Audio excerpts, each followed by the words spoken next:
Assalamualaikum warahmatullahi wabarakatuh. Nama saya Ilham Arfiansyah dengan NIM 31402300508.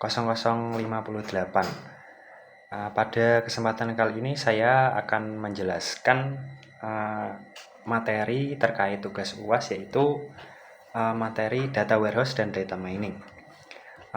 Sebelum masuk ke materi, pertama-tama saya ucapkan terima kasih kepada Bu Rita selaku dosen pengampu di matkul ini, karena beliau memberikan tugas yang menurut saya cukup menarik untuk mahasiswanya supaya bisa berkreasi untuk membuat sebuah materi agar bisa dijelaskan dan dimengerti untuk orang lain begitu. Nah, dari pertama-tama pengertian data warehouse sendiri itu adalah sistem penyimpanan data terpusat yang mengumpulkan data dari berbagai sumber seperti keuangan, penjualan, dan operasional.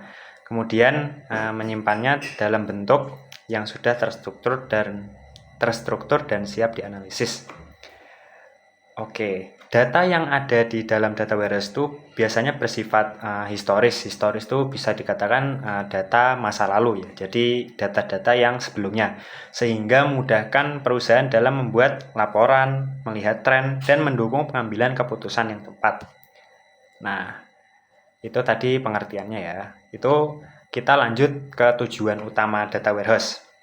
Tujuan utama dari data tersebut, warehouse, adalah untuk mendukung proses pengambilan keputusan dalam organisasi. Secara lebih rinci, tujuannya meliputi menyediakan informasi yang akurat dan terintegrasi, data dari berbagai sistem yang digabungkan menjadi satu sumber yang konsisten, memudahkan analisis data. Data sudah terstruktur sehingga memudahkan analisis seperti tren, pola, dan perbandingan. Mendukung pengambilan keputusan strategis, manajemen dapat membuat keputusan berdasarkan data historis yang valid. Meningkatkan efisiensi data, pengguna tidak perlu mengambil data dari berbagai sistem berbeda sebagai dasar bisnis intelijen. Kemudian kita masuk ke karakteristik warehouse ya, data warehouse yang tadi sudah dijelaskan dari pengertian, terus tujuan. Ini di sini saya menyebutkan ada 4 karakteristik data warehouse. Yang pertama itu ada subject oriented, data disusun berdasarkan topik tertentu seperti penjualan, pelanggan, atau produk sehingga lebih fokus untuk analisis. Yang kedua itu ada integrated atau integrasi ya. Data berasal dari berbagai sumber, misalnya database yang berbeda yang telah disatukan dan diseragamkan formatnya. Yang ketiga yaitu ada time variant. Time variant itu apa? Data memiliki dimensi waktu historis sehingga bisa digunakan untuk melihat perkembangan dari waktu ke waktu. Yang keempat yaitu ada non-volatil. Data non-volatil itu datanya bersifat tetap, tidak sering diubah atau dihapus, melainkan hanya ditambahkan untuk kebutuhan analisis. Nah, tadi kan kita sudah jelaskan karakteristiknya ya, ada 4. Nah, sekarang kita masuk ke fungsi data warehouse. Yang pertama itu ada pendukung pengambilan keputusan, yang kedua ada integrasi data, yang ketiga ada penyimpanan data historis, yang keempat yaitu mendukung bisnis intelligence sendiri, yang kelima meningkatkan kualitas data, yang keenam ada mempercepat akses dan analisis data, dan yang terakhir yang ketujuh yaitu mendukung analisis multidimensi.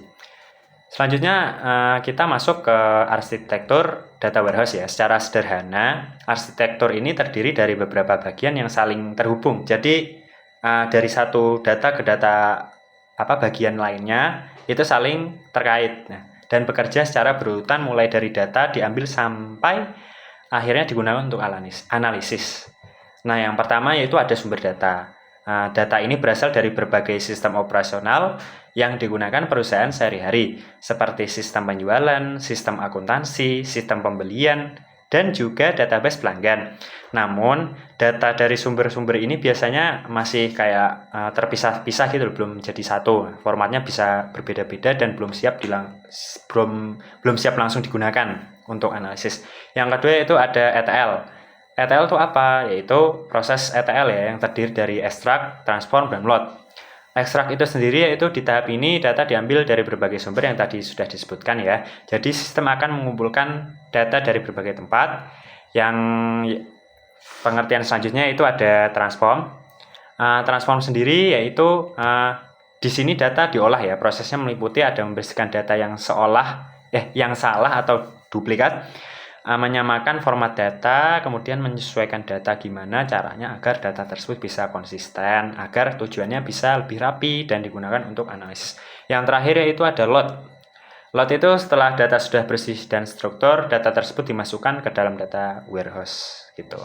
Kemudian yang terakhir itu ada data storage. Setelah melalui proses ETL, data tersimpan dalam data warehouse. Di bagian ini, data sudah dalam kondisi terorganisir, tersusun rapi, dan disimpan dalam jumlah besar. Tujuannya adalah agar perusahaan memiliki satu tempat penyimpanan data yang terpusat sehingga lebih mudah diakses dan digunakan kapan saja. Ya, mungkin tadi sedikit gambaran ya terkait arsitektur data warehouse. Kemudian data mining ya. Data mining tadi kan sudah data warehouse, sekarang data mining. Kita masuk ke data mining. Data mining adalah proses analisis data dalam jumlah besar untuk menemukan pola hubungan tren atau informasi tersembunyi yang sebelumnya tidak diketahui. Proses ini menggunakan teknik dari berbagai bidang seperti statistik, machine learning, dan basis data untuk mengubah data mentah menjadi informasi yang bernilai. Tadi sudah saya deskripsikan terkait pengertian data mining. Selanjutnya saya akan masuk ke tujuan data mining itu sendiri.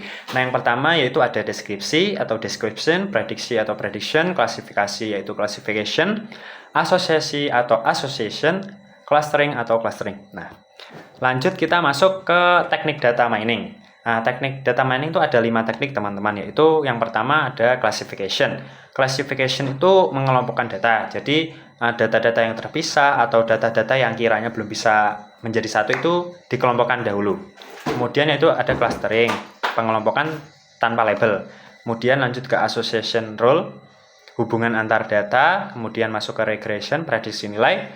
Dan yang terakhir ada anomaly detection, mendeteksi kejanggalan gitu.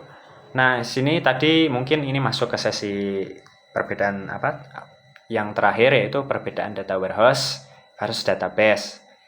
Nah, dari segi tujuannya tadi kan sudah jelaskan, database itu digunakan untuk menyimpan dan mengelola data operasional harian. Untuk data warehouse sendiri itu digunakan untuk biasanya digunakan untuk analisis atau pengambilan keputusan gitu ya.